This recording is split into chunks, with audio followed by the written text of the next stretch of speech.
गाय, cycle और दयालु गधा। यह एक सुनहरी दोपहर थी। सूरज ऊंचाई पर चमक रहा था और हल्की हल्की ठंडी हवा पेड़ों से होकर गुजर रही थी।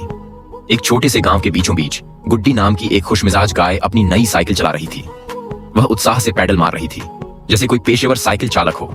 गुड्डी खुशी खुशी सड़क पर चल रही थी कि अचानक कहीं से एक तेज रफ्तार कार आ गई। घबराकर उसने ब्रेक लगाने की कोशिश की, लेकिन उसका संतुलन बिगड़ गया। कुछ ही पलों में धड़ाम, गुड्डी जोर से जमीन पर गिर पड़ी। उसकी साइकिल एक तरफ पलट गई और कार भी एकदम से रुक गई। दर्द से कराहते हुए उसने अपनी टांग से बहते हुए खून को देखा। वह उठने की कोशिश कर रही थी, लेकिन उसकी ताकत जवाब दे रही थी।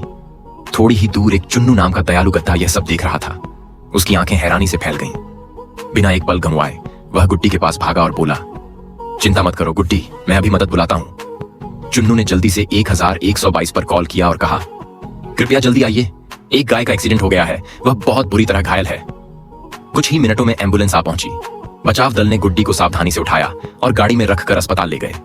चुन्नू भी उसके साथ गया और पूरे समय उसके पास रहा।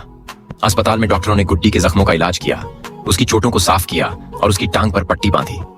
उसे कुछ दिनों तक आराम करना पड़ा, लेकिन धीरे धीरे वह ठीक होने लगी। चुन्नू हर दिन उससे मिलने आता, उसके लिए ताजी घास लाता और उसे हंसाने की कोशिश करता।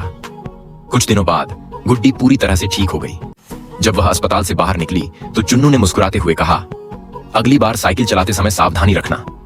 गुड्डी हंस पड़ी और वादा किया कि अब वह ब्रेक लगाना अच्छे से सीखेगी। दोनों दोस्त हंसते हुए अपने गांव की ओर चल दिए। उनकी दोस्ती और भी गहरी हो चुकी थी। इस समझदार गधे के लिए आपने अभी तक एक सब्सक्राइब भी नहीं किया।